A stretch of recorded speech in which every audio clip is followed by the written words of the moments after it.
Maravilha, a gente está chegando então no finalzinho do nosso curso. E nessa aula aqui então a gente vai começar a fazer o nosso código final que vai para a produção, tá? O que é o código final que vai para a produção? Bom, quando a gente está trabalhando em software, existe um ambiente de desenvolvimento, que é o ambiente que a gente trabalhou desde o início do nosso curso, tá?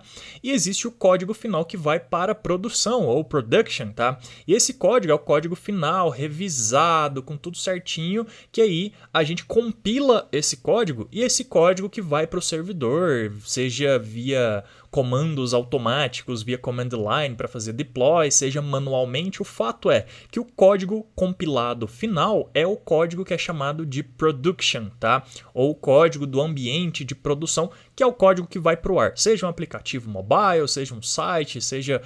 enfim, qualquer tipo de aplicação, tá? O código final é o código de production, beleza? E o que acontece aqui no nosso projeto é que o nosso Webpack ele já meio que está gerando esse código para a gente desde o início do curso, tá? E esse código fica aqui na pasta dist, tá? Então, cada vez que a gente modifica alguma coisa no nosso projeto, a gente salva, aqui ó, ele dá uma mensagem de compilação, aqui ele tá dando que falhou porque tá dando isso aqui desde o início do curso, e eu vou arrumar isso aqui também, tá? Porque se a gente não arrumar isso aqui, ele não vai compilar para produção, então a gente vai ter que arrumar isso aqui também. Eu vou te mostrar como arrumar, mas eu quero te explicar então por que existe esse processo e a gente vai fazer esse processo também, tá? E por que do jeito atual não funcionaria. Então vamos lá. Aqui na pasta dist, o que acontece? Ele está gerando para a gente um index.html, que na verdade a gente aqui criou esse index.html aqui manualmente, tá? E a gente colocou esse bundle.js aqui manualmente, lá no comecinho do curso. Por que a gente fez isso? Porque a gente sabia que o Webpack aqui, ó, o Webpack config, ia gerar sempre para a gente um arquivo chamado bundle.js na pasta dist. A gente determinou isso aqui, a gente escreveu isso aqui no Webpack, passou essas regras para a gente, então desde o começo do curso ele está gerando aqui para a gente. Para ser bem sincero, a gente nem precisaria fazer essa parte aqui do output, porque a gente está rodando o dev server. E o dev server, ele sempre vai rodar toda a nossa aplicação, independente se ele precisa ou não gerar um novo bundle, gerar uma dist para a gente, tá? Outra coisa é o seguinte, esse nome aqui, esses termos, eu acho que eu já expliquei lá no começo do curso também, mas dist, bundle, tal, cada projeto, cada empresa usa uma nomenclatura, mas as mais comuns é bundle ou main.js, tá? E o nome da pasta é dist ou build, tá? Então são os nomes mais comuns que você vai encontrar, beleza? E aí voltando aqui então, recapitulando sobre o porquê que a gente tem que trabalhar um pouquinho aqui para fazer esse último código final para a produção, é porque esse código aqui específico, ele não está pronto para isso, tá? Ele está mais ou menos pronto, só que como eu estava dizendo, a gente está linkando aqui manualmente o nosso arquivo bundle.js, tá? E a gente não tem os arquivos de imagem aqui, a gente não tem os arquivos de CSS. Por quê? Porque tudo isso está sendo feito dentro desse bundle.js. Isso não é uma boa prática, tá? Isso não é muito legal. A parte interessante aqui que a gente vai fazer agora nesse finalzinho é o quê? Aprender a extrair tudo isso do JavaScript e fazer com que o Webpack coloque cada coisa em seu lugar aqui na nossa pasta dist, beleza? E assim então a gente vai ter CSS separado, imagens separadas e o arquivo nosso do bundle aqui também, do index.html, vai ser, serão gerados automaticamente, beleza? Bom, para começar a fazer isso eu preciso te explicar uma coisinha inicial que talvez a gente deveria ter feito lá no começo, eu não fiz, mas agora é a hora certa de fazer, inclusive, tá?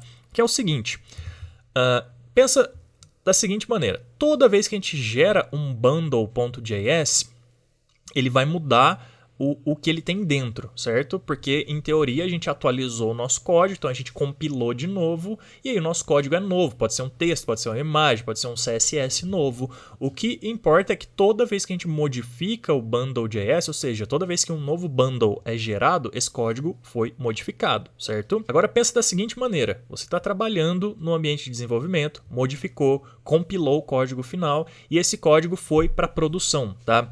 Só que esse arquivo aqui, ele foi com o mesmo nome, bundle.js. O que isso significa? Significa que lá no seu navegador, se você está migrando da versão 1 para a versão 2, O seu navegador, se o seu cliente entrou nesse site ontem, tá? Na versão 1, ele viu certas imagens, ele viu um certo CSS e ele viu um certo JavaScript. Se hoje o seu cliente entrar nesse mesmo site de novo, mas o browser dele tiver armazenado tudo que ele viu ontem em cache, pode acontecer um problema. Qual que é o problema? O seu cliente vai estar visualizando ainda a versão 1 do seu projeto e não a versão 2 que você subiu hoje. E isso pode acontecer se você fizer o seguinte, se você não alterar o nome do seu bundle.js aqui, tá? Porque aí o seu navegador vai entender que já existia um bundle.js no site e ele vai tentar carregar o mesmo que já foi carregado ontem, que é o código antigo, digamos assim, que estava armazenado em cache. Como que a gente resolveria isso? A gente poderia, a cada novo bundle que a gente gera, tá? Extrair ele com um novo nome. E aí então eu poderia vir aqui no meu Webpack e falar assim, tá bom, agora não vai chamar bundle mais, vai chamar bundle 1. Aí amanhã atualizou o código, a gente vem aqui no Webpack e fala, tá bom, agora vai chamar bundle 2 e assim por diante. E isso faria com que o caching do browser sempre indexasse um novo arquivo quando a mesma pessoa que acessou esse site ontem, ou esse aplicativo, que seja, tentasse acessar hoje, porque aí o browser não ia achar o mesmo nome lá, então ele não tentaria carregar a versão cacheada antiga, tá? Não sei se ficou claro essa parte, mas por que eu estou te explicando tudo isso sobre caching, tá?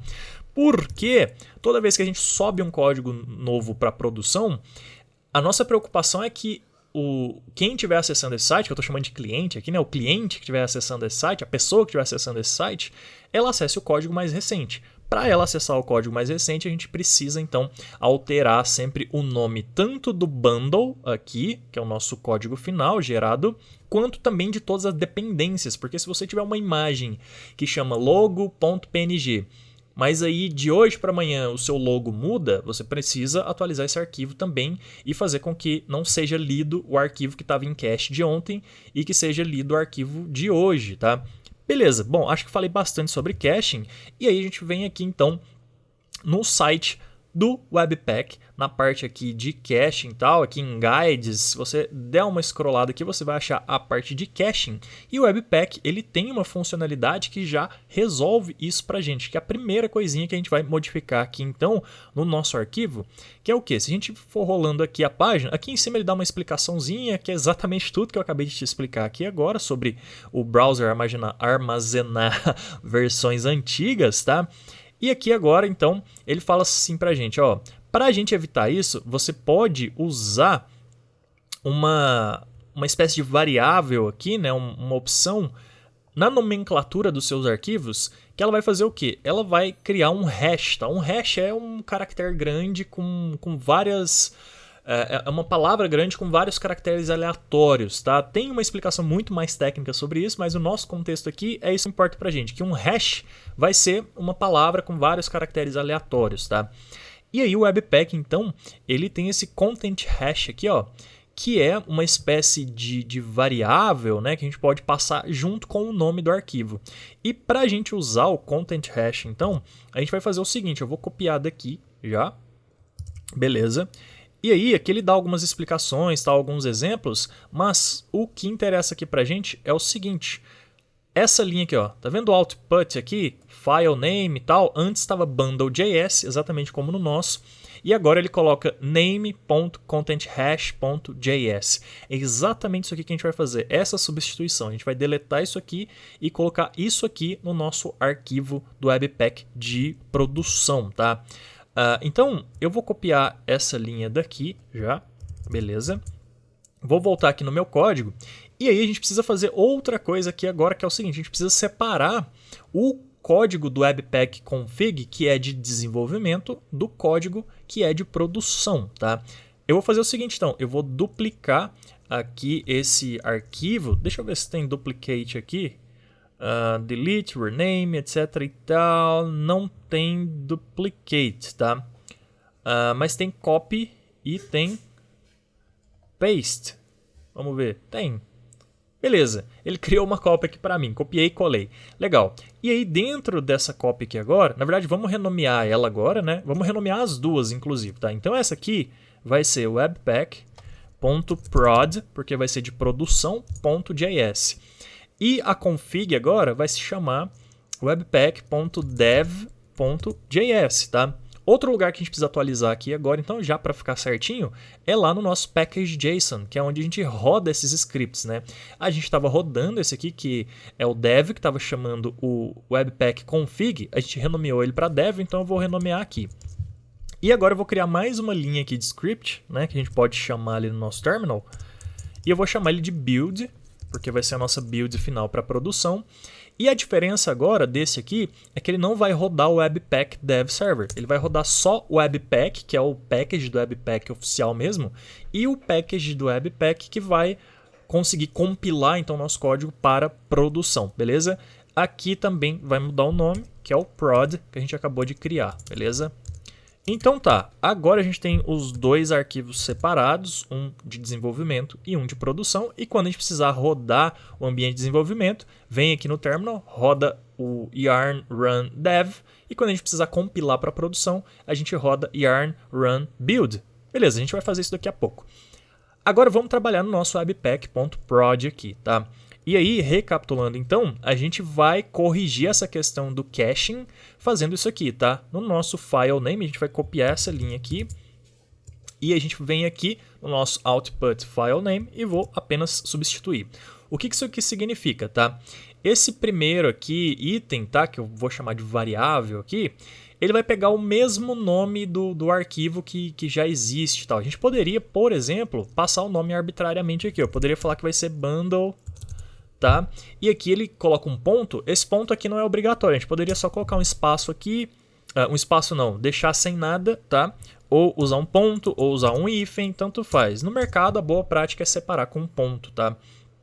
Eu vou deixar assim mesmo, bundle, ponto, tá? Para seguir o que a gente estava seguindo, a nomenclatura que a gente estava seguindo e tal. E aqui onde está esse content hash, ele vai gerar uma palavra aleatória para a gente com vários caracteres aleatórios, beleza?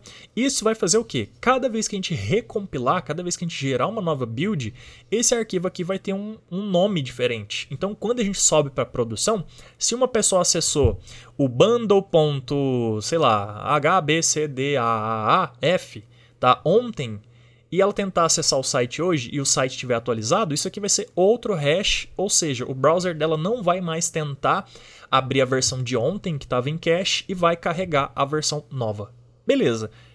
Esse problema então está resolvido, tá? Não tem como a gente testar ainda, porque a gente precisa fazer outras configurações aqui no nosso projeto, tá? Mas por essa aula é isso. Eu queria então te mostrar que a gente tem esses dois ambientes, tá? O de produção e o de desenvolvimento, e também queria te explicar essa questão do caching, beleza? E aí, a partir da próxima aula, então, a gente vai fazer mais um monte de configurações aqui para extrair esses códigos daquela maneira que eu te falei. A gente vai extrair o CSS aqui, a gente vai extrair as imagens e a gente vai fazer o nosso index.html puxar o nosso bundle.